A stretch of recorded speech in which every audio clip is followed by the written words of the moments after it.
Hello and welcome to another episode of TMDWP, and this will be predominantly the answers to the bonus questions from the quiz in the last episode. Now I hope you all had fun doing it. It seems that a lot of you who watched the podcast didn't necessarily make it over to the YouTube page to do the quiz.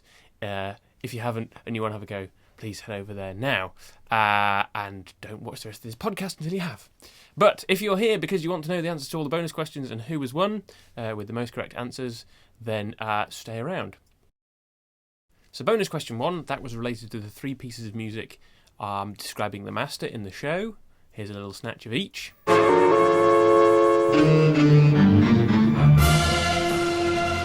I simply asked you to say whether you could name one of the composers of those 3 pieces of music.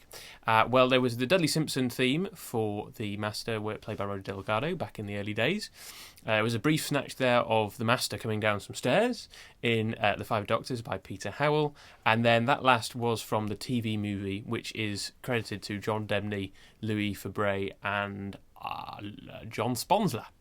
Yes, if you're unsure as to who composed what in the TV movie, head over to Dr. Phil at Adventures in Time, Space and Music and find his excellent episode on that score.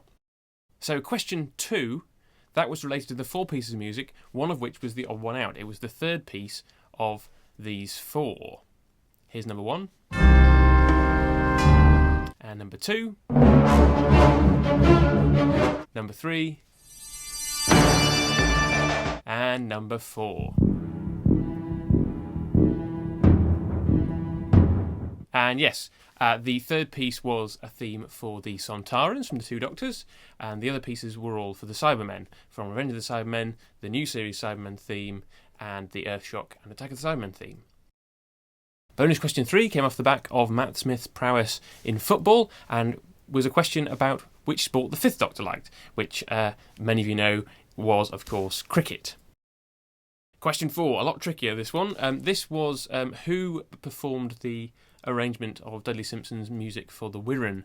Obviously, sadly, Dudley Simpson's music doesn't survive outside of the programmes in which it features. So for CD releases, a chap called Heathcliff Blair arranged some of his music from the Tom Baker era. So that's who did the Wirren piece.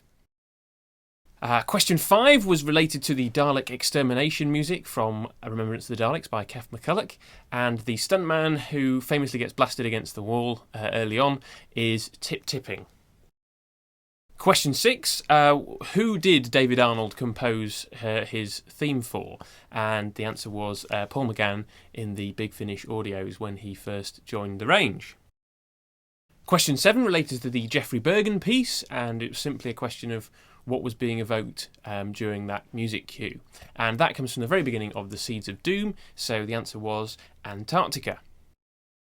Question 8 was related to the Doctor kissing people. Obviously, from Paul McGann onwards, he has kissed a lot of people on the show, but I wanted to know which of the first 7 Doctors had also kissed one of his companions.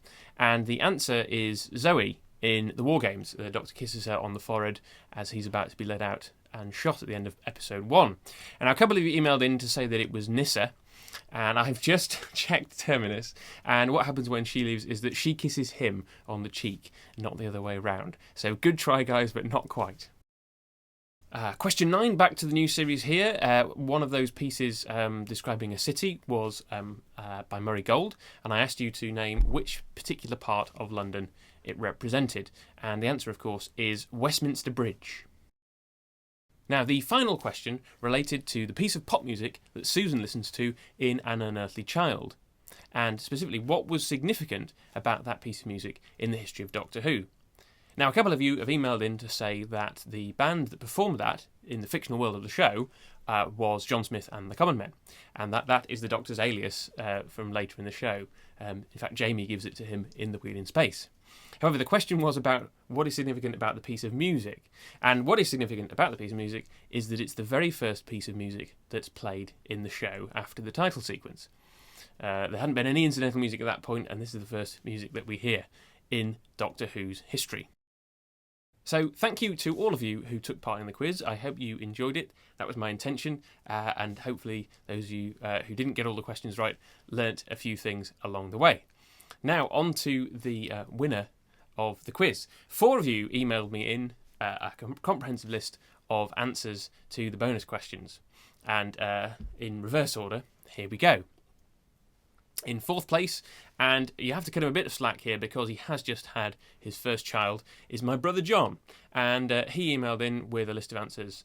And he was one of those that went for the John Smith. Sorry, John, that wasn't the answer. So yes, he comes in 4th place. In 3rd place, with a very good entry, giving me more information than he needed to. Thank you very much. It's Dr. Phil from Adventures in Time, Space and Music. Unsurprisingly, his knowledge was very comprehensive, but he slipped up on a couple of things and came in 3rd. In 2nd place, and only missing out on the top spot because, again, he went for John Smith instead of the incidental music answer, is my friend Ben, and he got 9 out of 10. Nice one, mate. Near but not quite close enough. So the top spot goes to @DoctorWhoExpert on Twitter, Steve Manfred himself, who got all 10 questions right, unsurprisingly there. And your prize, Steve, will be an episode of TMDWP in the near future related to your name. So we'll be looking at Stevens in the show, whether characters, actors, production staff. I'll put together something along those lines, so look forward to that. So if I get this edited in time, this will go out before Hooverville, and so I can let you know, very short notice, I will be at Hooverville. Finally have been able to work out that I will be free, so I will be in Derby on Saturday for the convention, and I look forward to seeing some of you there. And yeah, that's it for the minute. I'm editing a short film that I'm working on for my course, so other episodes of TMDWP will not be forthcoming anytime soon. I hope to get Steve's episode together as soon as I can. Normal service will hopefully be resumed sometime in October. Once again, I hope you really enjoyed the quiz and you've enjoyed listening to all the answers here. Thanks very much.